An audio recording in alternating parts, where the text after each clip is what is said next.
अस्सलाम वालेकुम, welcome to the signature man. My name is doctor Rana Bakar और आज एक बहुत ही इंतहाई आप लोगों के फेवरेट टॉपिक के बारे में बात करेंगे, जो कि स्पेशली पाकिस्तानियों के लिए, क्योंकि ये सबसे डिमांडिंग टॉपिक भी था और अगर मैं बात करूँ तो पाकिस्तानी के लिए पसंदीदा भी है। आज हम बात करेंगे किसी फ्रेगरेंस के बारे में नहीं, आज हम बात करेंगे एक ब्रांड के बारे में, जो कि जे डॉट फ्रेगरेंसेस, जो कि पाकिस्तान का ओरिजिनेटेड ब्रांड है जुनैद जमशेद की तरफ से। तो उसके बारे में बात करेंगे। मैं अपना ओपिनियन, अपनी एक्सपर्टीज़ जो थोड़ी बहुत मुझे आती हैं वो आपसे शेयर करूंगा और हम इसके बारे में थोड़ा डिटेल में बात करेंगे कि क्या आपको इसे कंसीडर करना चाहिए, इस ब्रांड के फ्रेगरेंसेस को, या नहीं करना चाहिए। तो शॉर्टली इस चीज़ को वाइंड अप करने की कोशिश करते हैं। तो अगर मैं बात करूँ इसके ब्रांड की, तो ये सबसे पहले कि ये डिज़ाइनर हाउस है जो कि कपड़ों का ब्रांड है और अपने कपड़ों की वजह से जाना जाता था। फिर इन्होंने 2013-14 में कुछ अपनी फ्रेगरेंसेस की लाइन लॉन्च की और ट्राई किया कि मार्केट में कैसा। ये वो वक्त था जब कहीं भी किसी भी पाकिस्तान ब्रांड ने फ्रेगरेंसेस लॉन्च नहीं की हुई थी ज़्यादा, तो इनके लिए आसान था उस मार्केट में उठना जहाँ पे फ्रेगरेंसेस कभी भी लॉन्च नहीं की किसी भी डिज़ाइनर ब्रांड की तरफ से।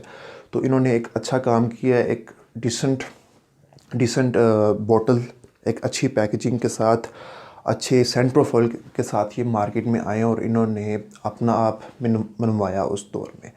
तो लोगों ने इसे पसंद किया, इससे रहा और कहीं ना कहीं ऐसा इसको as a status symbol consider किया जाता था। लोगों ने इसे एज अ गिफ्ट पर्पस भी काफ़ी यूज़ किया ताकि एज अ रिकग्निशन करना इसकी आसान थी, क्योंकि वेल नोन ब्रांड था।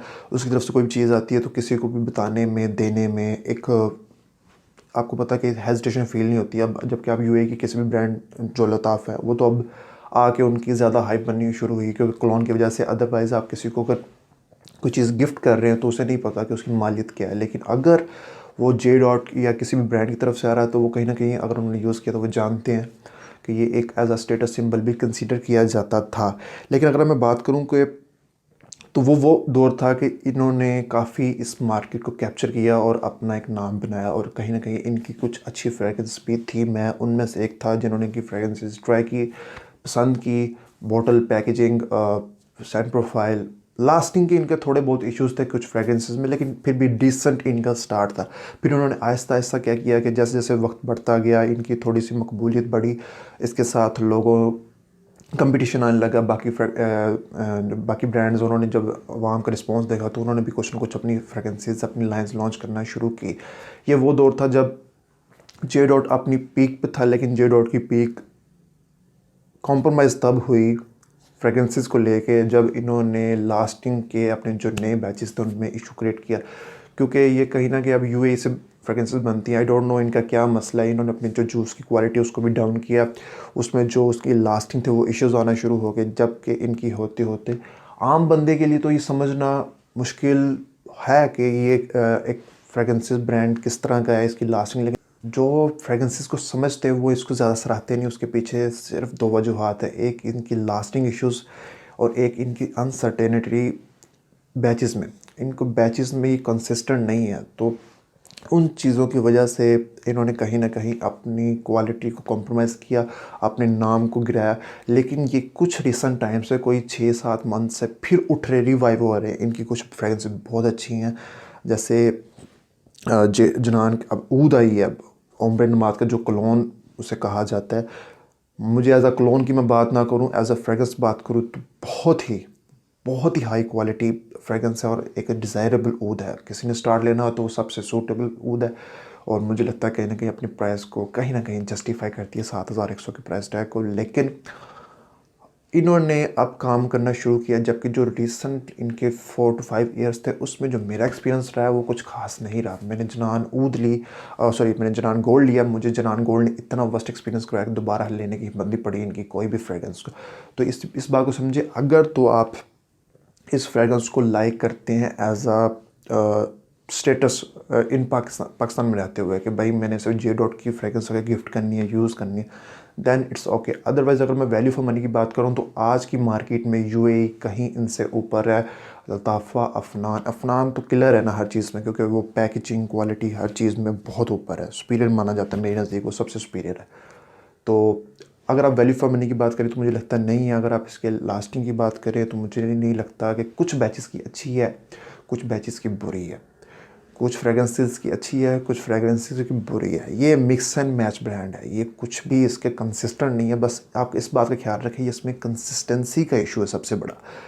तो इनके ओनर को भी मैं ये सजेस्ट करूँगा कि अगर आप जिस तरह काम कर रहे हैं, आपकी जनान ऊद की मैंने सीरीज़ देखी, समर समिट आई थी, बहुत खूबसूरत फ्रेगरेंस थी, तो इस तरह काम करें आप लास्टिंग पे। आप हाँ, इनके प्रोज एंड कॉन्स मैं आपसे दो ही तरफ डिस्कस करूँगा। प्रोज इनके हैं, इनके सेंट प्रोफाइल खूबसूरत, इंतहाई बैलेंस्ड, कोई अल्कोहलिक ब्लास्ट नहीं, कोई चीपनेस फील नहीं होती। तो एक अच्छा वेल नोन ब्रांड होने के साथ साथ आपको एक अच्छी वाइब भी आती है जब आप इसको वेयर करते हैं पहली बार।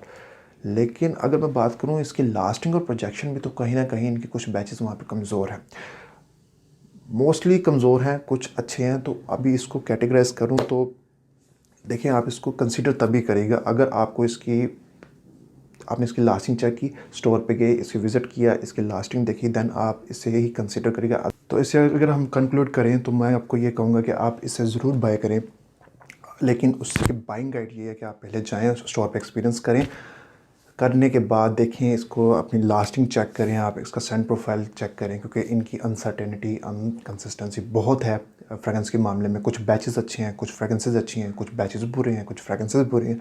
तो उसको टैकल करने के लिए सबसे बाइंग गाइड ये है कि आप पहले एक्सपीरियंस करें, क्योंकि इनके आउटलेट हर जगह अवेलेबल है। पहले एक्सपीरियंस करें, देन ही परचेज़ करें। ये मेरा फाइनल वर्डिंग है। और अगर इनके ऑनर कब तक मेरा पैगाम पहुंचे, तो मैं उनको ये सजेशन देना चाहूँगा कि अपने ब्रांड पे, जैसे आपने 6-7 महीने से वर्क किया, जनान ऊद आपने लेके आए, कुछ बहुत अच्छी फ्रेगरेंसेस रिसेंटली जो आप लेके आए जिसमें ब्लैक मस्क भी है, तो आप ऐसा काम करें जो आवाम के लिए फ़ायदेमंद हो, अपनी लास्टिंग के इश्यूज़ को कम करें, अपने क्वालिटी कंट्रोल पे कॉम्प्रोमाइज़ ना होने दें, ठीक है। क्यों? क्योंकि आपकी जब भी ये चीज़ होंगी तो हम भी रेकमेंड नहीं कर सकेंगे, और आपके ब्रांड पे, इस चीज़ पे जो रेपुटेशन है वो वीक होगी। तो हम ये चाहते हैं कि पाकिस्तान ब्रांड निखर कर बाहर आए और हम उसे रेकमेंड करें। तो आपके लिए सजेशन है कि काइंडली क्वालिटी कंट्रोल पे काम करें, लास्टिंग पे काम करें, और लास्टिंग आपको काम करने की ज़रूरत है, और अपने बैचेस को कंसिस्टेंट रखें। तो इंशाल्लाह उम्मीद है कि आप इस पर वर्क करेंगे और एक हमारे लिए अच्छा ब्रांड निकल के आएगा, ताकि हम भी अच्छी फ्रेगरेंसेस को महसूस करें, उसको लगाएं, और हमें और भी ऑप्शंस अवेलेबल हों। इंशाल्लाह एक नई वीडियो के साथ हाज़िर होंगे, तब तक के लिए अपनी दुआओं में याद रखिएगा। खुदा हाफिज़।